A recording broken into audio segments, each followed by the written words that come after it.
Okay, I think we're gonna start here any moment. We will begin with a few comments about the Arlington Forward series. If our esteemed guest Lisa can hop on and say a few words.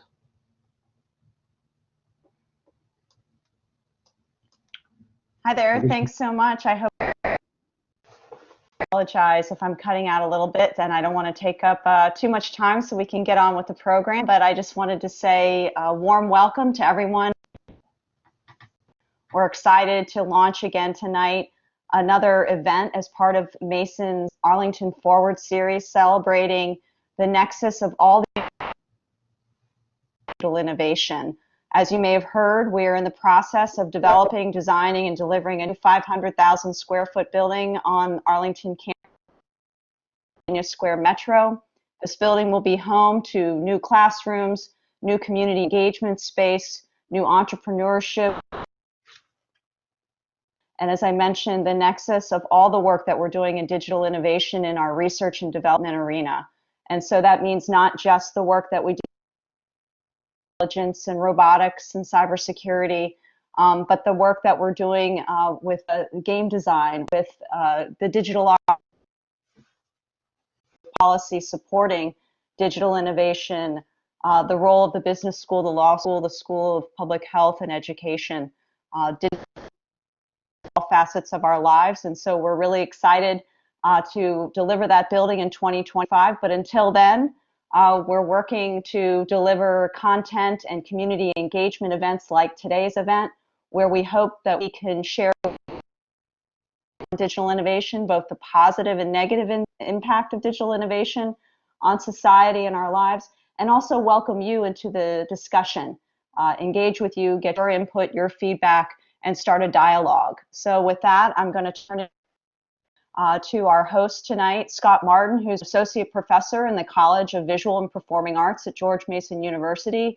He's the founding director of Mason's Computer Game Design Program, and he's also the founder of the Virginia Series.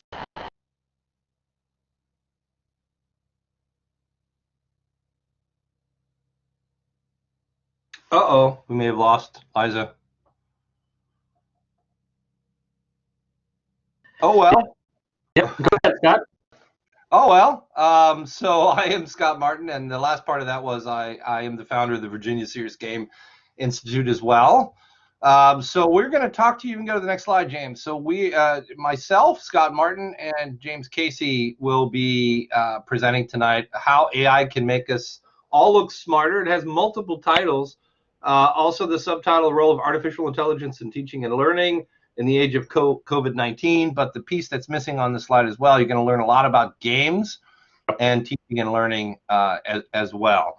So the talk today, or this evening, is probably, James and I will, and you'll learn a little bit more about him in a second, we're going to talk for about probably 45 minutes to an hour, and then we're going to open it up for questions.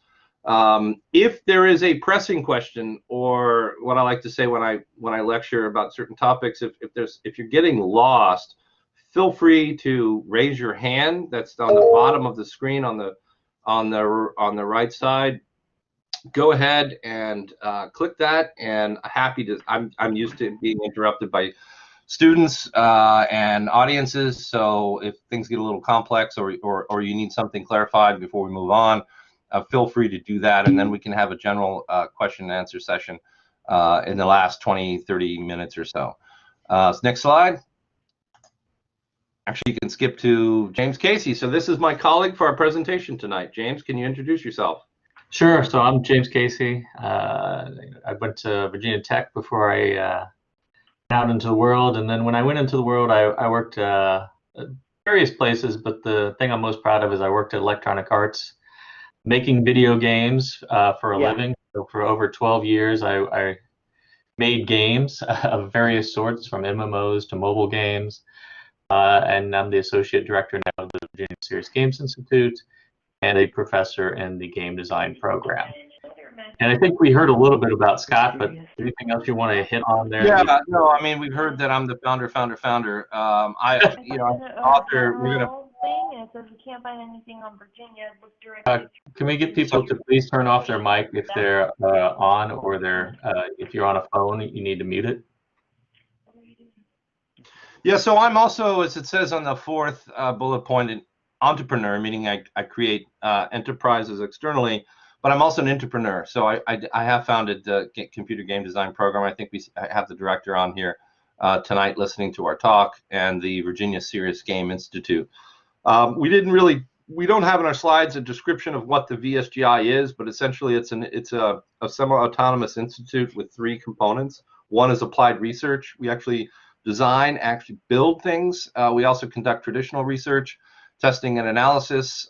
We have an incubator, roughly 5 to 7 Mason founded students, staff, faculty, alumni. Startups reside for 18 to 24 months, and then we kick them out when they're successful. And then we also host the Mason Game and Technology Academy, which is the largest STEM academy in the Commonwealth, and teaching courses of computer science, game design, and art and animation. About 100 courses a year. It's not just for K-12. I said STEM academy. Academy usually applies K-12, but also adult education and teacher training as well. And we'll talk a little bit about that as we wrap up our talk. There's a few books as well that we're going to talk about, and I'm also inventor of lots of different AI algorithms and solutions. Next slide. So this is the agenda for James is going to talk the first part, and then I'll talk about the second. It's important here because we're not sure where the knowledge level is about games, serious games. By the way, serious games, James is going to talk about, but it's a game that is developed for purposes other than entertainment, but it needs to be entertaining. And he'll talk a little bit more about that in greater detail. Then we're going to learn about how we learn, from biology to psychology. And then James is going to talk about games in education.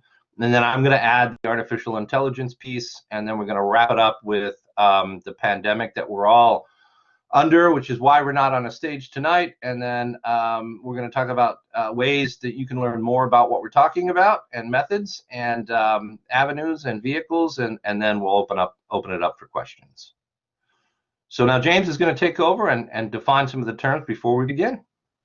Yeah, I think it's very important, as Scott said, that we're all kind of on the same page, right? And so while people have heard some of these terms or may know what they are, it's better to kind of think about where we're coming from and how these all kind of come together. So in that sense, we're going to define 3 terms. The first one's personalized learning, and this is important. Everybody learns differently. Whether you've taken classes, whether you teach classes now, whether you've learned from a book or from a teacher or from the TV, it doesn't really matter. Everybody learns in different ways. Some people are visual. Some people would rather see my face than this slide. Some people would definitely not want to see my face and rather see the slide. And some people learn better if they write things down. Some people just like to absorb. Everybody does learning differently, and they like different things, right? Like the motivations, and we're going to talk about this more as we go forward. Everybody has different things that you like, that motivates them, gets them going, and ultimately helps them to learn. But right now, one of the things we've seen, and one of the reasons for this talk and a lot of the stuff we present tonight, is education has always been kind of a one-size-meet-all type of setting, right? It's like we've learned how to learn enough that we can get by, but that shouldn't be where we stop. We should be able to change it. We should make sure that everybody learns at the same pace, that we appeal to what people enjoy. And that's really what personalized learning is about, learning how people learn as a whole and individually, so that we can cater to them. The next phrase that we want to kind of define is serious games. And Scott started down that road. It's really, it's games that have a primary purpose other than entertainment. We've all probably heard or played games of some sorts. If you're old like me, you remember the Atari 2600 when it first came out, or Pong, or things like that. Or, nowadays we've got Fortnite and Minecraft and all these popular games that are millions and millions of people playing at any given time, which is amazing, where we started. But they can be used to teach. They can be used to simulate. They can be used to persuade and inform people. And whether it's a game that started as an entertainment game and teaches you directly or indirectly, or it's a game that is specifically made to educate you, really the point is they have to be engaging. You have to make sure it's fun, right? If you can really tie into what makes somebody, tick, what they like, you can make them learn more effectively. And that's what we're going to talk a little bit about in the game section. Now, and you may have heard other terms like learning games or even educational or edutainment. There's a lot of different terms that get thrown around. We prefer serious games because we want to marry the idea of a purpose other than entertainment, but make sure that engagement and entertaining is still part of that. So now I'm going to pass it to Scott to give you a really quick primer on AI and machine learning, which we'll return to later. Yeah, I just want to augment a little bit of what James said. Serious games is kind of the accepted U.S. European title description for games other than entertainment. But we've learned, James and I have been to China. I've been twice last year giving talks about serious games, and they actually call them functional games. Entertainment games are very, very popular, as you can imagine, in Asia, not just in China, but functional games is the term, which I thought was pretty fascinating. Still getting used to that, but it does make sense when you take it when you take apart the description. They have functions besides the seriousness. Anyway, so artificial intelligence is the ability of a computer to demonstrate intelligence, however we define that, and we will a little bit later, by utilizing knowledge and context. If we're good building our AI algorithms, then the context is true, similar to humans. Second set is machine learning. We throw that word around a lot. Deep learning just means bigger. Machine learning, it's really a subset of artificial intelligence. Artificial intelligence is kind of this umbrella term. You hear people use AI all the time, but more precisely, we would call that subsets that we're working on today more machine learning or deep learning. And it refers to the ability of a computer to receive data or be ingested with data, learn from that data, and then make future predictions or suggestions. Similar to Netflix. Netflix takes data that you'll watch a show or several shows, and then it'll make a recommendation or a suggestion back to you. Machine learning is also used in today all over the place. Fraud detection, customer service chatbots. If you've ever called up a bank or a credit card, you start with a machine learning robot or chatbot. For those of you that have Teslas, machine learning deep learning is all over cars for autonomous driving. As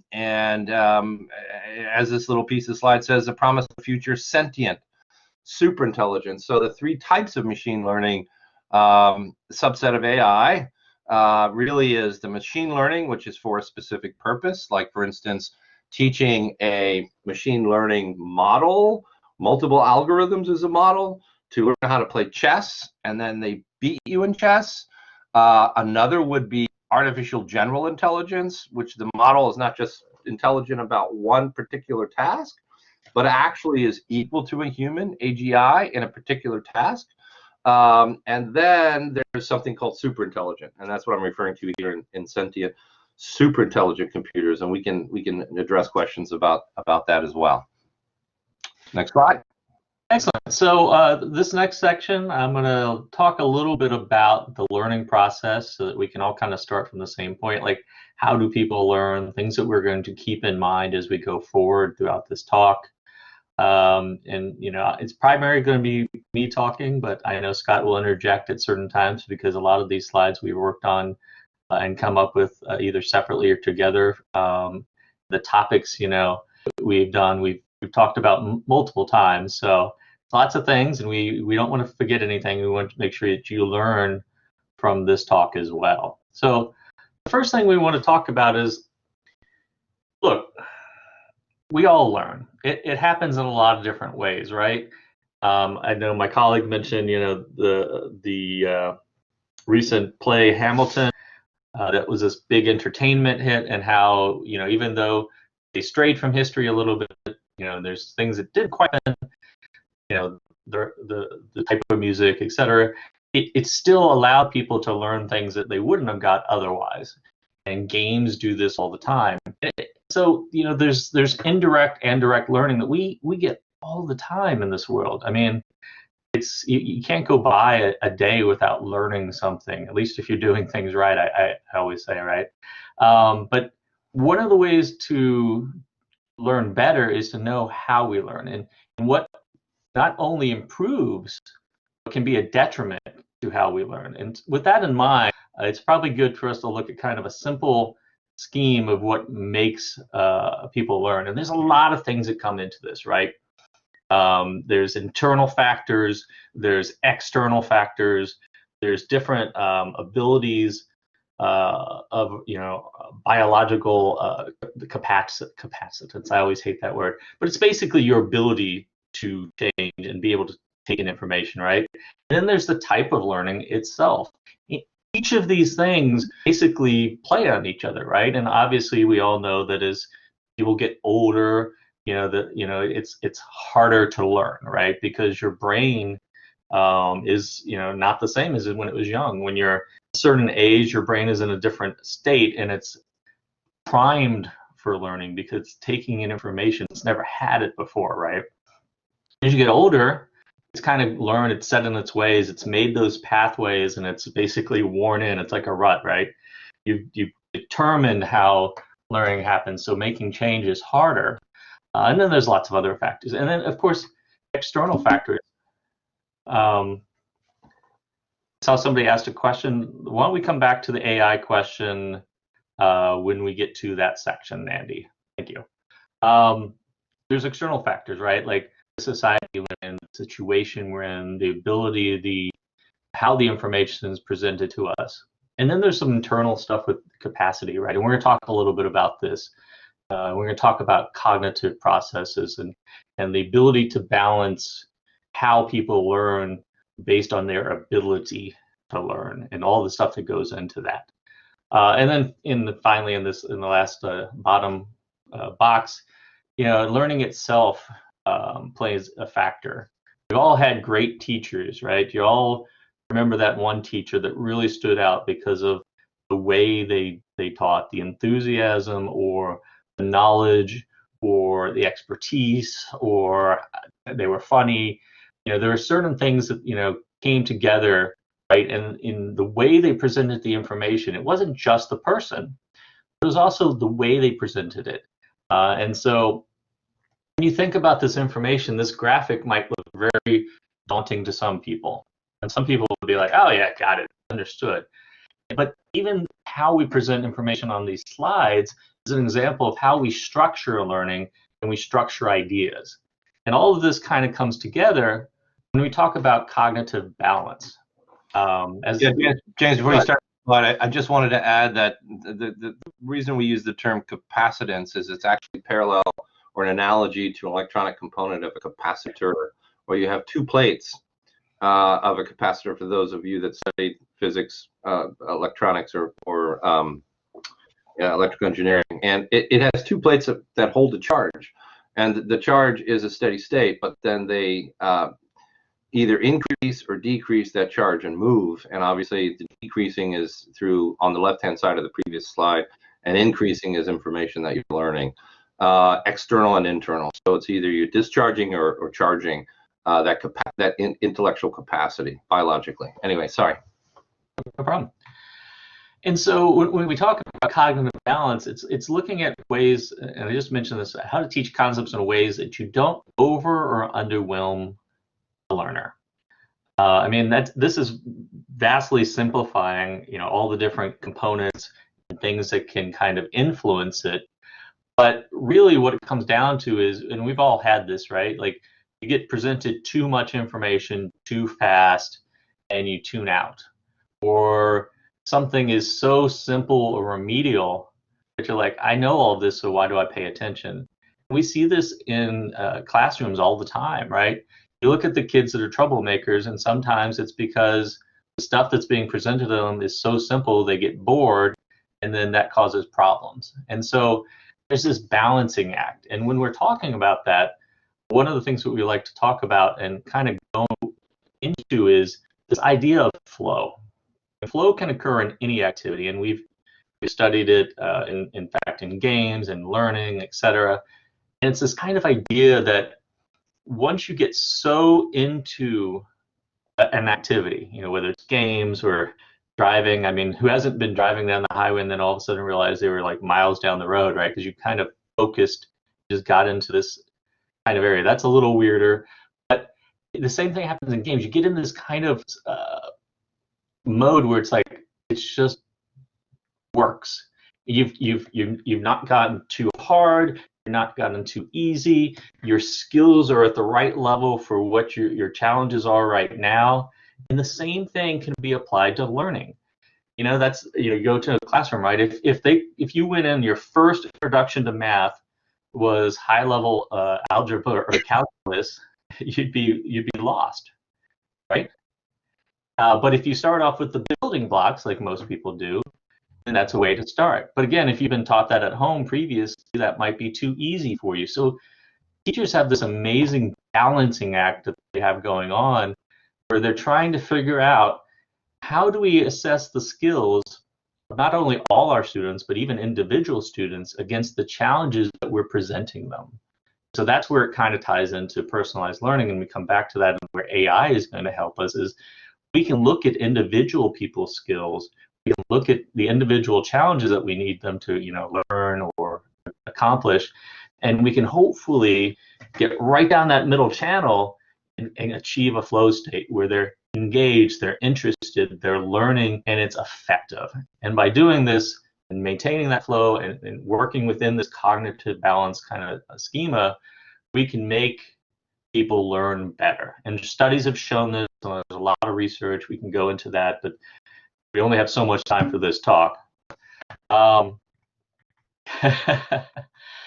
exactly as Nada said. There's a zone of not being overloaded, not being underloaded. So that's a really brief and again very simple look at this idea of learning and from learning. But what we want to kind of go into is ways that we can supplement and augment these classical learning techniques that we see in schools and universities today. And one of those ways, and I know it's not in our very long titles, is games. And so that's the next thing we're going to talk about is games as education. And I'm hoping that most of you guys have played games or at least are familiar with games of some sort. Yes, I play them all the time. Other people should too, whether it's board games or video games. You're making games out of learning. People do it all the time. So let's talk about that. We talked about how serious games are really defined by their goal. Their goal isn't fun at its core. It's not the primary goal, but it shouldn't be a supplementary goal. It should be a goal somewhere because engagement is huge. And if we kind of look at the little diagram of learning there for serious games, learning and simulation and games and whether it's simulation or training or information or persuasion, it all kind of come together. But what's really important, again, is engaging someone. And there's a lot of different ways to engage. And that's kind of what we're going to talk about. We're going to do it by talking about serious games and entertainment games. But before that, there are lots of serious games. And you guys may have played them. You may have seen them. We're going to talk a little bit about the history, and you may remember some of these. Traditionally, you have education and training games. We're going to mention a few of those. There's medical and health games where they simulate surgeries or, track your fitness so that you can be rewarded for having good health. I know a lot of insurance companies are doing this and gamifying the way that they incentivize their premiums, for example. Exercise and fitness. The Wii Fit was a huge hit back in the day. Even the new Nintendo Switch has this ring thing that allows you to kind of exercise at the same time as you're having fun. And then there's cultural, historical, and even recruitment and marketing. There was a huge game back in the day. First-person shooters have always been a big game, whether you like them or not. The idea of taking a gun and going out there and pretending you're in an army. And The Army even made their own game, their own first-person shooter called America's Army to recruit people. So games have a lot of different purposes. But what's really important is they didn't just say, hey, come join the Army. They made a fun game that also promoted the Army, and that was a key to their success. So let's step back a second. Games have existed pretty much forever, right? As long as we've been a society, for millennium, games have existed. And we aren't the first ones to think about games as a way to learn, or games as ways to engage with our mind. The Athenians had this deep play where it was traditional as well as serious play. So it's been around, and we sometimes forget where play fits in our society. And in this day and age, we've always kind of had analog games, right? Because that's been the way. Old, like I think it was Mancala, like one of the first games that people found. Old sets where people just move little stones around. Games have always been around in some form analog, but with today's technology, we've started to go into the digital age, and that presents a whole new topic. And again, that's why we're talking about it tonight. But as we kind of go through, and we got the PC, and we have this new technology, we've got all this wonderful stuff, we started to see something called edutainment. It was one of the first attempts to really use this technology in this field to teach. And you might remember a company called The Learning Company. It was one of the biggest one back then. If you see the image there, back when America Online was the go-to get you online type of thing, right? The problem with a lot of these games is they were churned out, and they were just not engaging. They were not designed well, and they weren't really designed to fit within a curriculum, to fit within assessment or evaluation, right? It was fun for a minute, and then people kind of put it down. It was better than being, going over like math times tables, right? You're like, oh, I'll go play that game for a little time. But they weren't designed in a way that made them engage with their target audience. They were designed for ages 7 to 9 or whatever it was. But nobody really kind of went behind that and made it work, and that's why they kind of went out of business, and we saw a big lull and kind of a dearth in the market for quite a while. Yeah, I just wanted to add, James.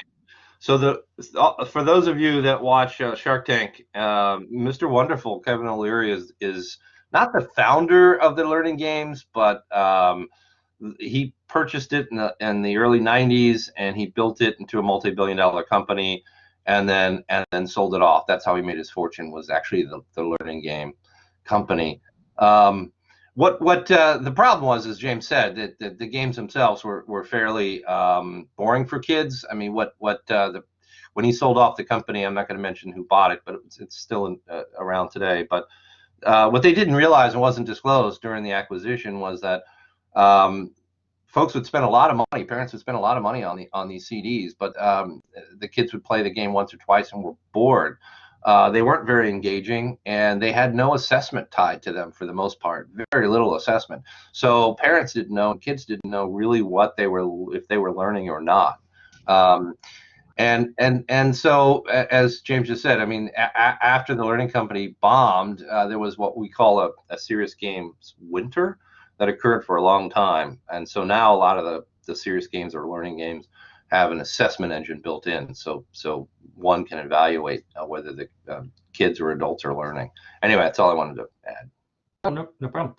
And with that in mind, I mean, really what you're talking about is like, to be successful, you have to have a design that really kind of keys in on not only what you're trying to teach, but how people are going to learn and the experience they're going to have. And as you can see from the quote from Johan Huizinga, I'm not sure if I'm saying it right, from way back in 1938, before even digital games became a thing, right?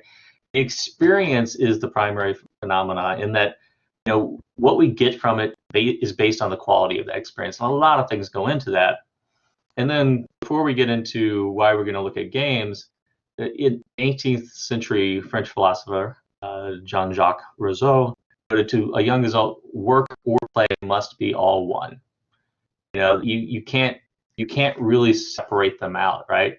You look at how, from infants on, play is always an integral part of a learning experience, because you're experimenting, you're trying things, you're taking what you know and you're putting it together and making new things out of it. And so knowing all of this is huge in making learning work. So because of that, we're going to look at games, entertainment games, right? Because we want to make serious games fun and engaging. And part of that is this whole design philosophy. So we're going to talk about three things briefly that games do right, and how we examine entertainment games and classify them so that we can learn from them and find out how they engage with their audience, so that we can apply those same techniques to serious games. We're going to start with this very broad look. It's a classification scheme. It's genres, right? It's done in any medium, but when you apply it to games, we have all these different genres of games, and people have preferences for each, right? Some people like first-person shooters. I'm going to raise my hand. Some people like the complex, hours or days long strategy games. Everybody has different genres that they like. And the reason that we kind of gravitate to these classifiers is it allows us to group together what makes these games interesting and engaging. And if I say, hey, I got this new action game that you should try out, you have expectations of what you're going to get from it. It's basically a shortcut to allowing them to understand some of the other concepts we're going to talk about in a minute. And so each of these areas brings all this subset of motivators and mechanics and things we're going to hit on in a minute to bear. And knowing this is very important, because if you're going to make a game that teaches someone how to learn English, and you want to start with like what kind of games would be good to teach that, you could look at each of these different genres and go, you know what, strategy would be a hard fit. Like how do you take a game like, in this case Clash of Clans, and how would you use that to teach English? And I'm sure you could do it, but it would be harder. So that's a starting point. And from there, we look at what each of these genres and games kind of bring together as mechanics. All of them have different things that they have, whether you like puzzles or you like jumping around, or you like shooting things, or you like just walking around and learning, like a story. Some of the most popular games back in the day were just text on a screen that gave you options, kind of like a choose your own adventure, right? Because it engaged your mind in a way that even graphics weren't doing at the time. And eventually they added graphics, and, for better or worse, it grew into this, whole different kind of genre. But by looking at the mechanics, we can get an idea of what people have to do and the skills that are required. And by knowing these, we can apply those to what we want them to learn as part of the serious game. Because obviously, again, we have to take what we want them to learn, the learning outcomes. And yeah, casual games is definitely a type of genre. I think Nada mentioned that in chat there.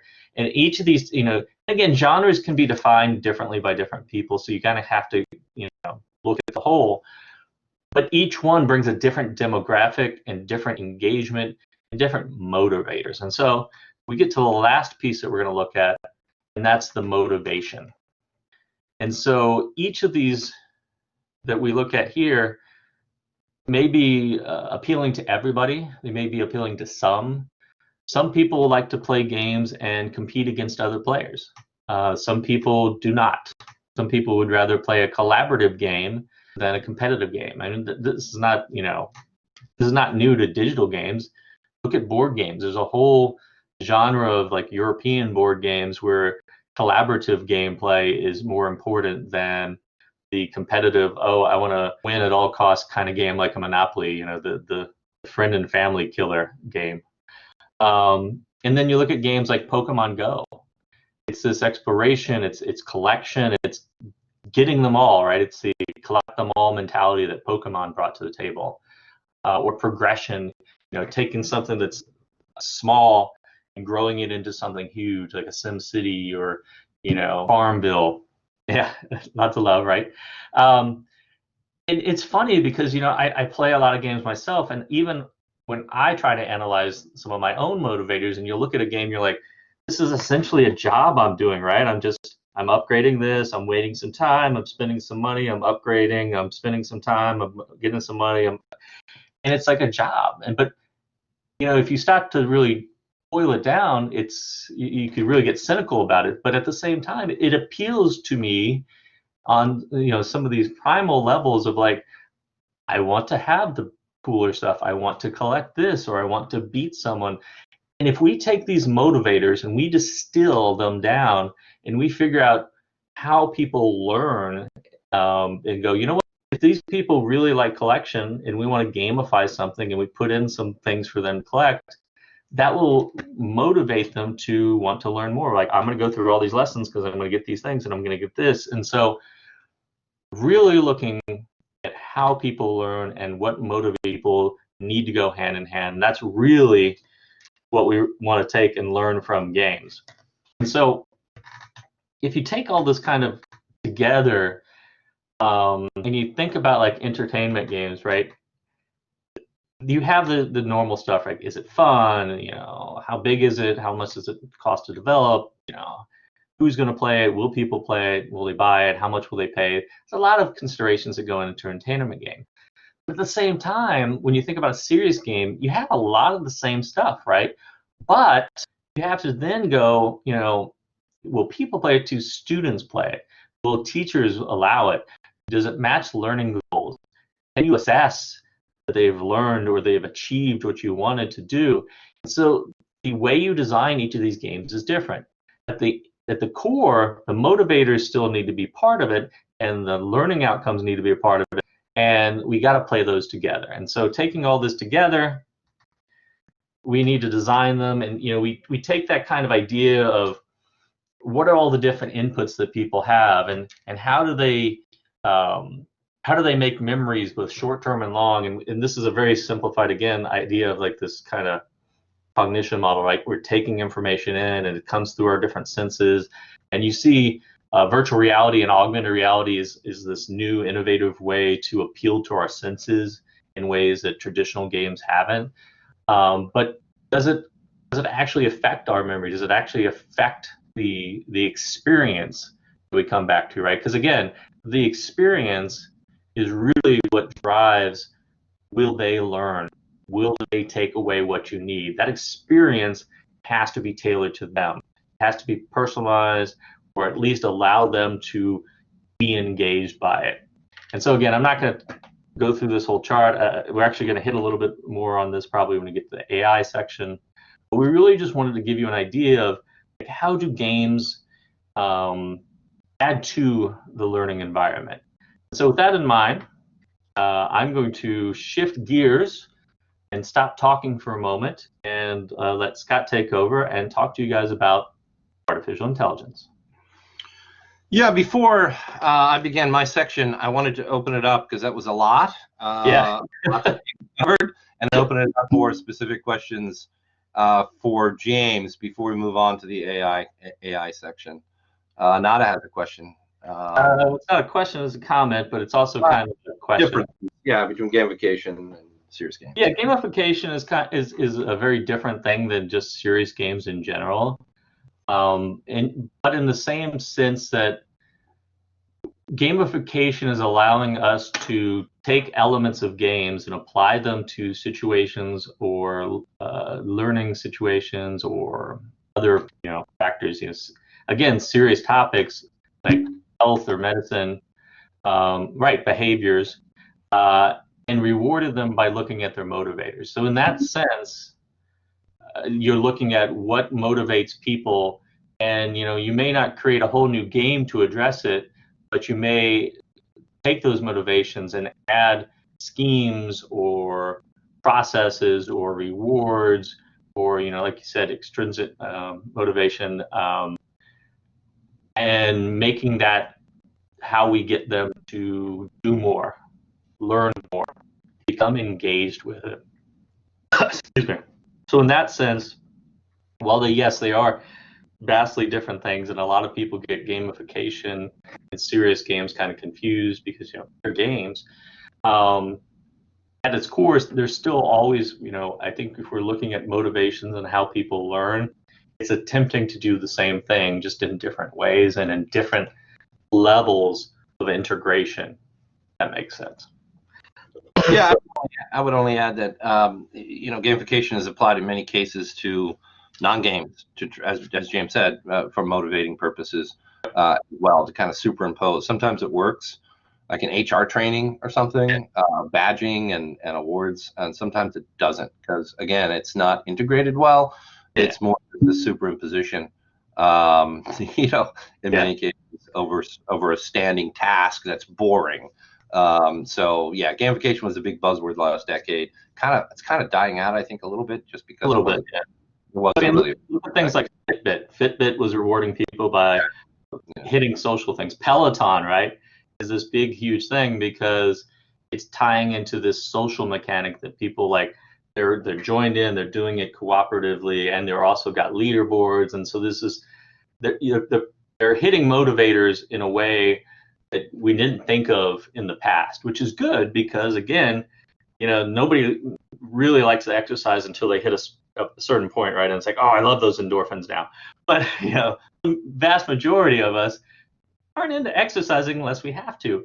If you can engaging yourself.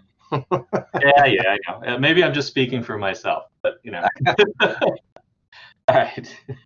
Any other questions or thoughts? Any other questions for James about his first half of the talk? Games, serious games.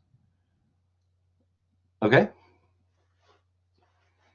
Quested Land. Somebody was asking about that. I don't know. I mean, I'm familiar with it, but I don't know enough about it to really give a good answer.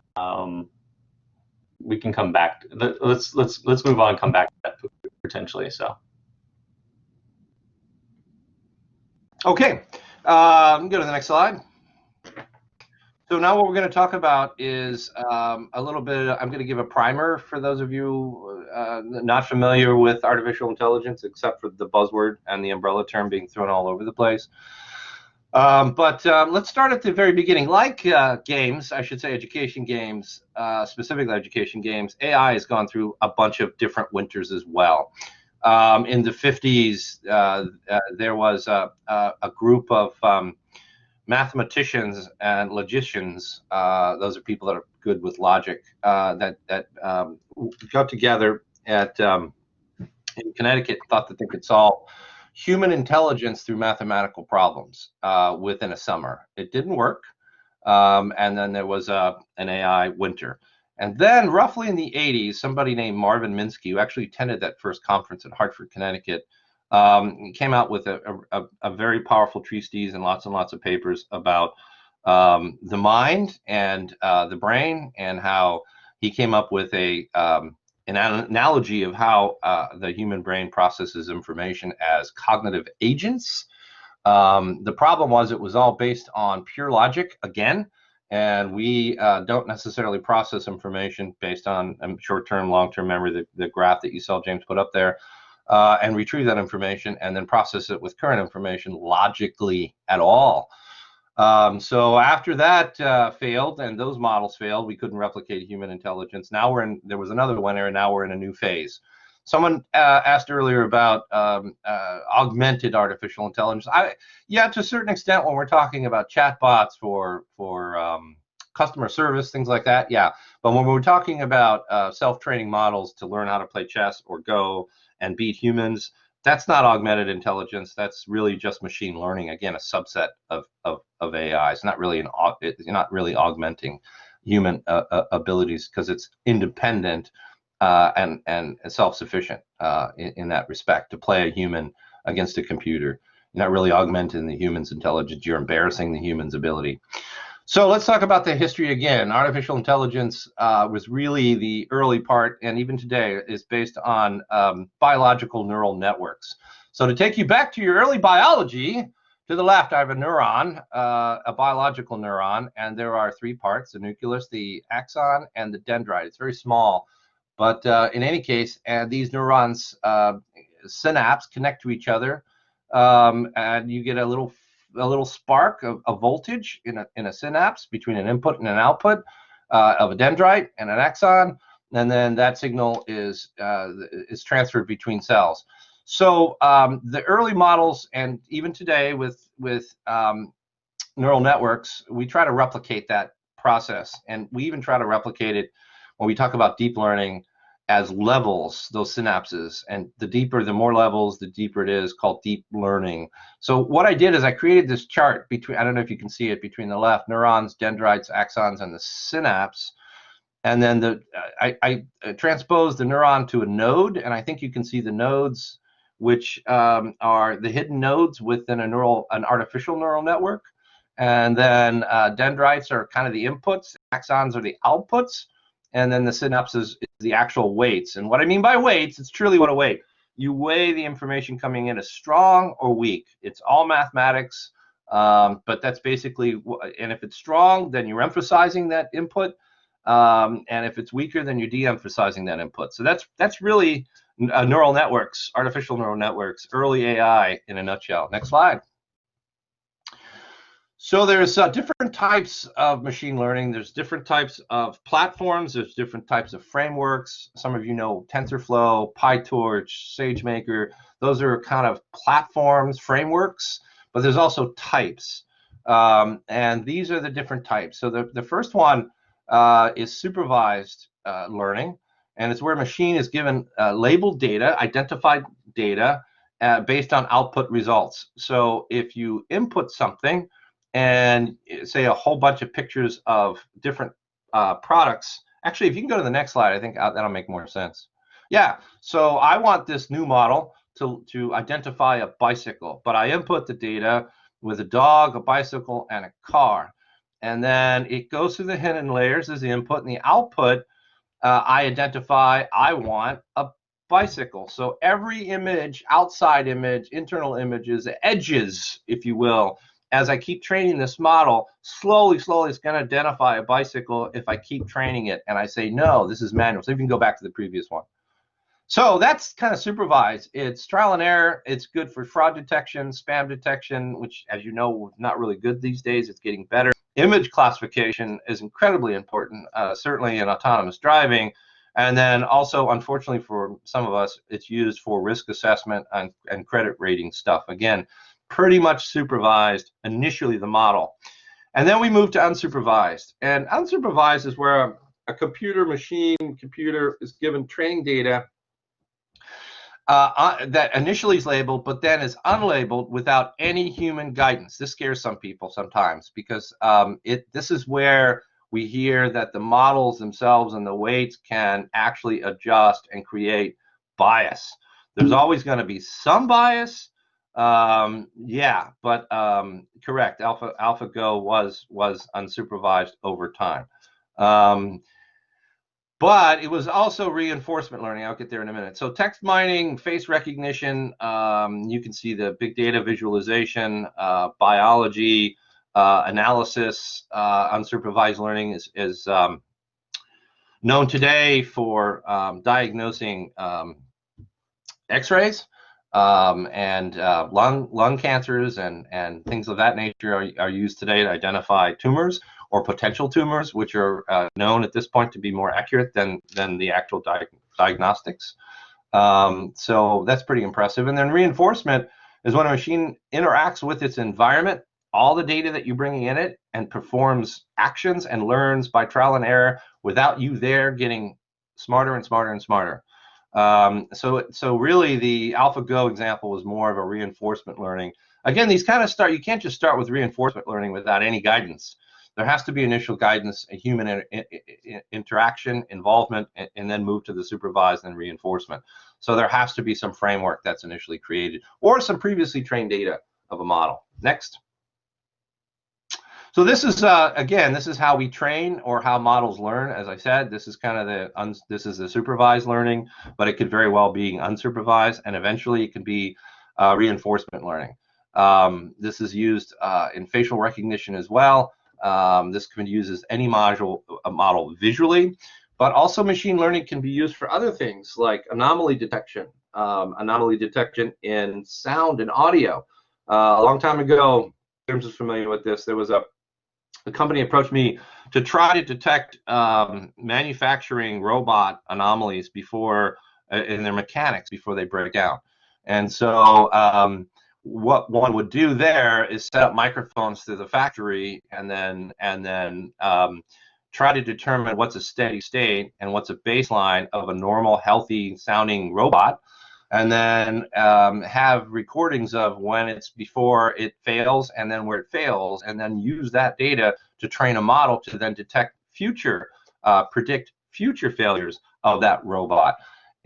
As well, you'd have to account for the anomalies of footsteps and tools falling on the floor and all that kind of stuff, and train the model not to detect those. But anyway, and audio, and this is more of a machine vision model, because that's really what you're training this model about. But again, this is one angle of a bicycle. For this to be very, very accurate in Sangnam's Tesla, what you would have to do is take every angle of every type of bicycle, and so it can identify bicycles on the visual display in the vehicle and say, yeah, that's a bicycle versus that's a car versus that's a truck versus that's a pedestrian.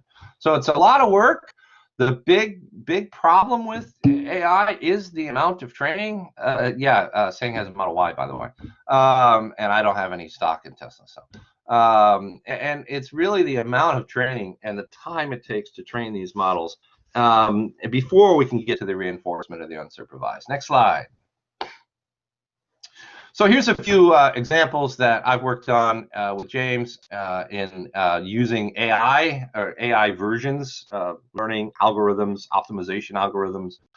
One is grouping. So what the algorithm does is it takes a whole bunch of students that are in that sign up on an online class, and then it groups them based on not necessarily achievement level. It does take into account previous academic achievement level, A student, B student, C student, or whatever from a previous course, but it divides it up fairly equally between mid-achiever, high, and low. But more importantly, it groups them up with identified, self-identified, and or parsed later interests and hobbies and non-academic activities. And what we found, and there's a lot of external research on this as well that I've cited in some of my publications, is that students, A students and D students actually work well together. And in fact, the A students kind of become a natural peer learner or tutor if they have commonalities and interests. If they both love the Washington football team, see, I almost said the name, or the Dallas Cowboys or whatever. Or like soccer team or whatever it is. And so that's an interesting application. Next. Another project that I worked on is AI example is what we found is, and everyone knows this that's taken online courses, and especially the online only students today that cannot access their campuses, is that there's really not a lot of student support services.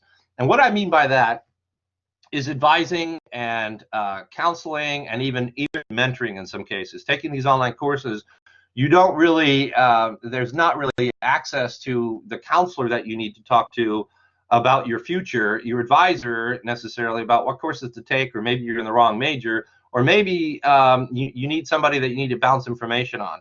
And peers are fine, but professionally trained folks to do that is kind of challenging. So and this occurred before COVID. So what we came up with was a bunch of AI algorithms, machine learning, deep learning algorithms, and that can provide what we call intervention education. And so if we see students slipping, and you see some examples on here based on your personal interest and academic standing, county, you may want to change majors, based on your previous quiz score in Calculus 1, you're able to seek an adaptive tutor here. And so you can provide links. And what it is an automatic, parses the conversations between students in an online forum or classroom, or it's provided and given, and then the models intervene. It's an intervention method, and then try to help and to resolve some of the problems students run into from online education. So those are just some examples. There's a lot of intervention methods built into these models. These are just samples. So I guess we're running out of time because somebody just clicked through the slides. Can you go back one? Yeah. Another one is teaching bots. So there's a couple examples now being used, not greatly scaled by any means, but I have a colleague, Georgia Tech, who has a bot that's being used for online computer science course, and it is has 5,000 students. They have 7 TAs, and so what they did was, since it's a CS program, my colleague and his team built an AI teaching assistant bot. And so this is just one example. I don't know if you can see it's small, but there are teaching bots that or tutoring bots for that matter that can adjust teaching style methodologies to match students' personality and learning styles as well, and they can be very, very effective for the certain COVID environment that all the kids, K-12 as well as higher ed, are experiencing now. Next slide. So there's also I mentioned artificial intelligence is really just an umbrella term. There's really not anything else, that matches some of the machine learning, deep learning breakthroughs that we have today, although we're getting close. This is a design that James and I worked on about 1.5 years ago for an actual artificial general intelligence teacher. There are 5 different subsystems or submodules in this overall model, but what it is basically there's always going to be a teacher shortage, and there is especially a teaching shortage of the best teachers, the most successful teachers, the most engaging teachers, the competent teachers. And we knew before COVID that online education was expanding dramatically for a lot of reasons, for institutions, cost effectiveness, and what have you. But there's only so many teachers, and you put a really effective teacher in a class of 1,000 kids online, they're going to cry. They're just going to fail. So we started building this design for an artificial general intelligence that can match the best teachers' domain knowledge, content distribution, how you feed the information based on the knowledge and the knowledge acquisition abilities, capabilities, aptitudes of your students, management skills, grading, schemata, and even personality traits as well. So even if it's not a voice like me, it's a text, you can still change that, and you can reflect a personality through even chatting, text chatting. Next. Yeah, so now we're back together again. So that was my section. Are there any questions before we move to the pandemic? We're about already an hour in. Any questions about the AI pieces and education? Now we're going to we're almost ready to go to full Q&A as well. So if you got something, throw it out there now, or hold it for about 10 minutes, and then we'll get to you guys for full Q&A. But okay, we can go to the pandemic. Okay, so we promised this. It was in our title, right? And I think we kind of agree, and Scott already alluded to this, right? We've kind of looked at the writing on the wall. What we've done in the past has worked. Has it worked well enough? And I mean, that's the reason for a lot of these inventions that you saw and we talked about today is how do we make things better? What the pandemic has done is it's forced us to really look at it now. We can't wait any longer, right? The fact that kids are getting online and learning, and they don't have the same social networks, or they don't have the same motivators, or they're dealing with different distractions and different issues that may be detriments to their learning. We have to start looking at this now, right? So why would we not look at games and AI as part of this? And I think that this pandemic is forcing us to look at ourselves in ways in all facets of life, from work to school. For those of you who are in online classes and taking them virtually, you understand these new challenges that we're facing. that are just old challenges exacerbated. Or if you're parents and you're seeing your kids struggling and you're struggling to get through it too. Scott I think agrees and with me is like a lot of what we see happening right now in this pandemic. Some of these changes are going to last. People are going to rely on technology in more prevalent ways. We're going to rely on games and AI and online, and look at what Zoom and Collaborate and all these sessions are doing for us. And so in the past, there's always been reasons we haven't gone down this road.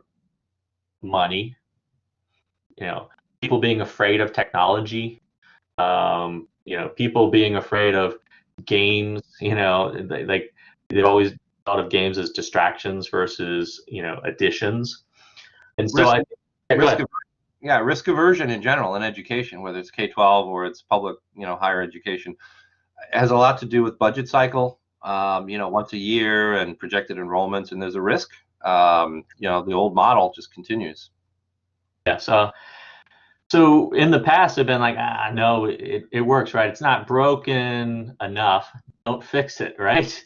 So now we realize that, because we've had to shift, we can actually fix some of these broken things by embracing these new technologies. And really, this is where games and AI and all the stuff that we've kind of gone over today really comes together, right? Like, we've had to shift fundamentally a lot of things we've done, including learning.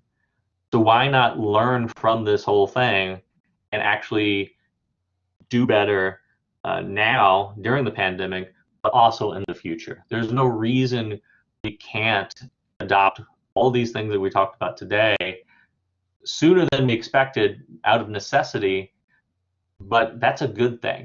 So even though the pandemic and all that stuff is bad, it's forcing us to really look at things that we've never looked at before. And adversity makes people better in the long run. Anyways, before we get to Q&A, we have shameless plugs. Because you know what? We can't cover everything. Oh, that's a good question. Right? Yeah. Let's get to that question after we're done with the plugs. Yeah. Because Available now is this book by our esteemed author and co-host of this exact speaker series, Scott and Martin, about this exact topic. So if you want to read a whole bunch more, this book is available on Amazon and various places. You can get it in ebooks or hard copy or softback or whatever you prefer. We also have a new book coming out that Scott is primary author on, and both myself and Stephanie Kane, who also works at the VSGI, are co-authors on, where we expand on some of these. Again, a lot of the topics that we covered today, this was kind of like a preview of what you're going to see in this book. It's called Serious Games and Personalized Learning, New Models for Design and Performance, and it should be coming out next year. It's mostly done. I think Scott's finishing up a little bit, right? Yeah, I'm doing the best I can. It kind of segues into what Nada was saying. So what this book is going to outline about all of us, Stephanie, James, and myself, is kind of outlining how, if you can take machine learning, deep learning, AI, whatever, and insert it as a core focus of game design, or building a game engine that you then design games from, you can personalize the game experience, the learning game experience, which would be truly the coup d'etat of everything we're talking about, because you have the engagement and then you have the personalization through AI models. So that's kind of the ultimate goal that this book is going to outline. Yeah, because I mean, if you can make a game that tries to teach, but you can have it adjust to the learner, and the learner starts to do better in certain situations, so it changes the game fundamentally in a way that appeals to their motivations, that's great. One last plug before we go into Q&A. We also offer courses on some of these wonderful topics. If you want to get into machine learning and AI, the Basic Game and Technology Academy that Scott mentioned earlier has courses for both kids and adults on exactly that. And so we offer machine learning and AI, and you learn how to program these things and even create games with these things. And so it's a great primer to get you interested. And we start from scratch, so you don't have to know anything coming in, and we get you up to speed. And these are overall, like, we've done these in a week and or spread across semesters. So great things to look into. So with that in mind, we're going to answer questions. So it looks like there's some coming in. I'll read them out to people that are at home, and then one of them. Families that have multiple kids in education system can't afford multiple computers. Yeah. So if you have personalized, so the problem is now for synchronous learning is if you have one computer and you have 3 kids, and school, for all 3 kids starts at 8:30, that's the problem, right? But if you have a personalized game environment, or you have a machine learning AI model that can teach or tutor 24/7, and it's live 24/7, it's not asynchronous, then that kind of solves that problem. Now the internet piece, no, it doesn't solve that, but it does solve the need.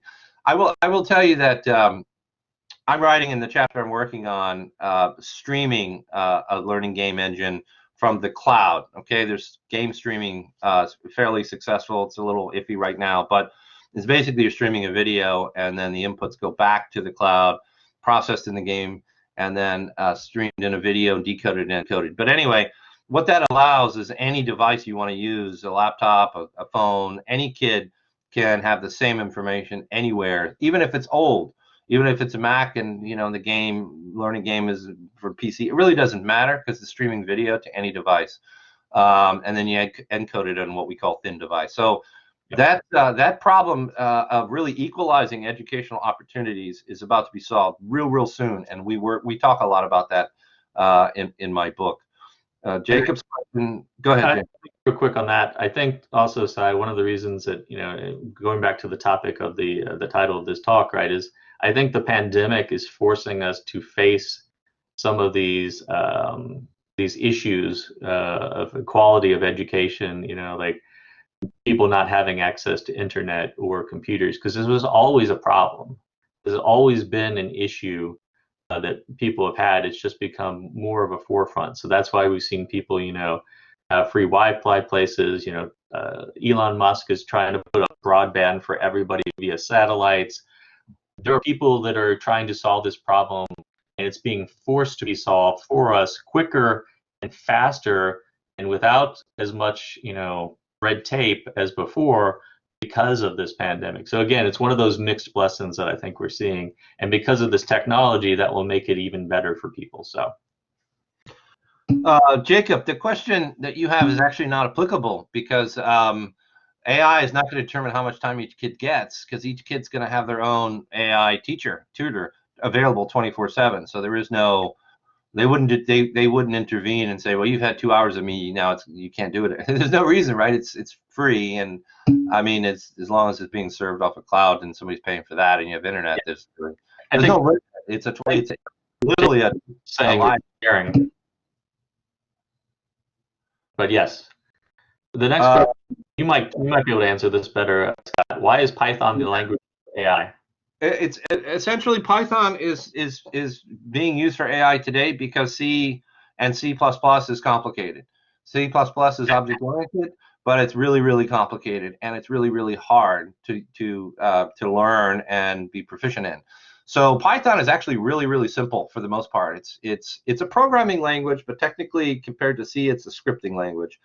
And all of the companies that have built these machine learning frameworks like TensorFlow build Python libraries. So even though you're building your models with Python language, Python coding, it's actually just going to C libraries that are running the C libraries and then running the models. So it's just it's just an easier way to get more people involved. And I mean, they use a lot of libraries, which are, by the way, C libraries for the most part. And lower level coding libraries. So it's really just a way, a more simpler way to you can even work in the AI industry with Python skills. But Anyway, so I can't track anymore. But So the next one is from Benjamin. If the next generation of children are to grow up exclusively online, which is a possibility, what are the current limits for creating a lifetime portfolio of their online education? The nice thing is I think we're being forced to hit that more now. But I think there's traditional limits that we've always kind of struggled with, right? You look at different school systems and they all used, different kind of software, and they keep their records. And of course, a lot of this is for privacy reasons, et cetera. And I know that we have standards out there, but I think the more we can push towards getting data for people's learning in all environments, into some kind of centralized kind of data, the better we can apply any of these kind of AI concepts or data concepts or personalized learning. Because, it's kind of, think of it like your medical records or things like that, right? Like there's still problems even with that going between different, organizations. Like, why should that be the case, right? Like, information needs to be available to really capitalize on things. And I think that that's one of the current limits that we're seeing right now. But I think that we have the right kind of technology to solve some of these problems. We just need people. Yeah, it needs to be owned by the user. It needs to be available. It needs to be accessible. And I know there's privacy issues, and there's a lot of stuff out there. And that's probably one of the biggest limits I think that I can think of. Is there anything else, Scott, that would? No, I think that's fair. Really, the security and privacy are the primary issues. And access for parents to that portfolio of learning as well, to verify and ensure that what school systems may have or what third party may have is authentic. Anyway, I was going to answer Teresa's question about programming. Yeah, I strongly recommend Python. It's one of the most useful languages today, and probably will be for a while. There'll be new ones, and the two courses that James put up earlier for Mason Gaming Technology Academy, he didn't mention, but I actually took the initiative to kind of create those, but I didn't refine them or polish them. But I created both of these, and I will tell you, the intro to Python for machine AI assumes zero knowledge, Teresa, zero knowledge even in programming. So we start from scratch, zero for any teacher or student. And then within a 7-day, 5-6 hour period, and they're asynchronous, so you can take all the time you need, you'll be ready to jump into the next class and actually start building machine learning models. And Jacob actually taught both of these courses, I believe, this past summer. So, and there's other ones. There's plenty of them, available free as well, Python. But yeah, I'd strongly recommend that. It's a little more. The Python is a little more challenging, or can be. Depends how deep you go. Like anything, like any programming language, than HTML. But at the same time, if you're comfortable with CSS, HTML, you should be fine. Yep. Cool. What other questions? I think we've kind of caught up. Thanks, Noah. Nice. Thank you. We still got a few minutes left. It seems like a lot of people have enjoyed it. Somebody mentioned will this be available? We are recording it. Once it's done, we'll put it up on our website and things like that. And obviously, our goal here is for you to learn more about the different things that can be done and how we can kind of improve a lot of different ways about learning through technology. And that's really the goal of a lot of our speaker series. So I'm glad you guys stopped by for this. We've got several more for this season, including running a game studio as an independent person, and even gaming in COVID-19, I think, is our next one. So we'll stay on for a few minutes. If people have additional questions, go ahead and ask them now. But we just want to thank you. I know Scott, myself, and the folks behind the scenes here really appreciate you guys showing up and making this a success. Yeah, Michael and Riza, thank you both very much. Sai, I think the reason you understood C++ a lot more once you took Python, actually I was thinking about that, it's interesting, is because you learn more about data structures and programming structure with Python. It's a little harder to start with C++, especially object-oriented C++, right? So that's probably why things became more clear when you went back to C++, starting with Python. Yeah. Very cool.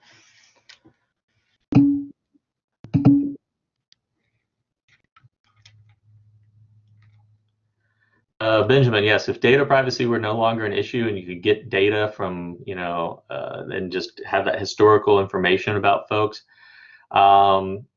it would definitely be more beneficial, creating a more personalized learning experience. There's actually two elements to that.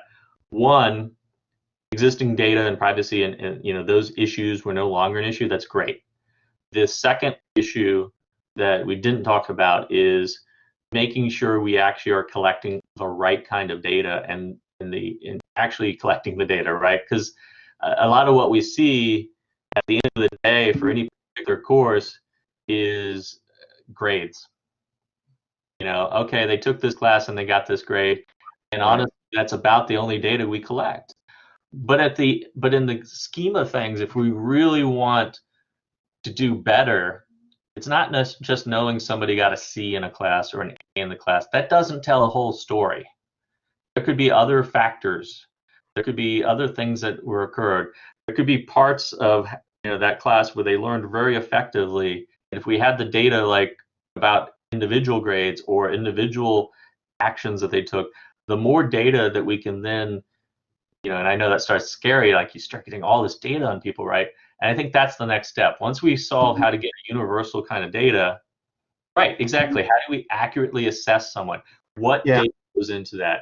You see that in games even, right? When you look at like how do we assess if people are enjoying games, there's a lot of data that we could take. And there's a lot of data we do take. We've written about this a little bit, and it's not just the academic data.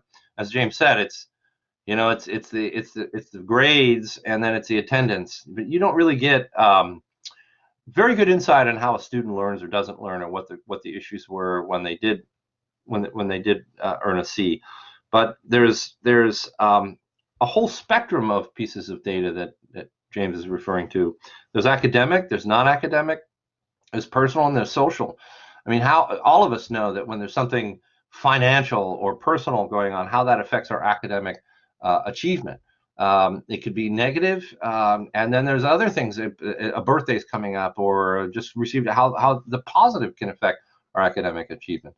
And so there's a new movement in education research, not a left, but to take the social component where possible. Again, privacy is a concern here, but take the social interaction and the social component of a learner, and adding that into a matrix of where they learned and how they learned. So I do talk about that in my past book and a little bit as well in the future one coming up. But I even created a blockchain invention to protect learner data, and a model that records semantic and episodic learner data called an Omega Learning Map. And the way it's stored is as an individual silhouette. So an individual learner, or one that they would grant access to, could then look and see all of the data sets that make up an individual learning experience. Cool. Game design function, interesting. Yeah, and I'm assuming function as in like a meeting or a event versus. Oh yeah, I'm sure. Yeah. I thought so.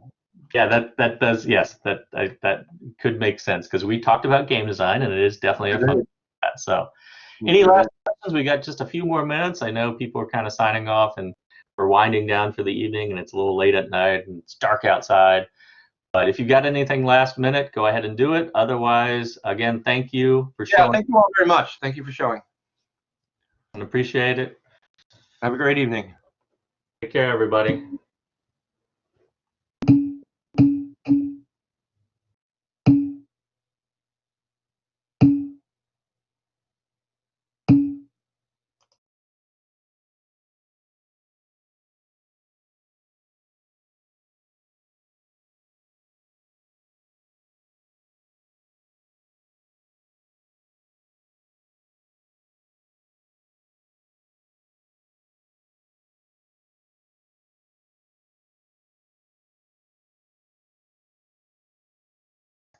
All right. It looks like you could probably go ahead and shut down the recording there, Michael.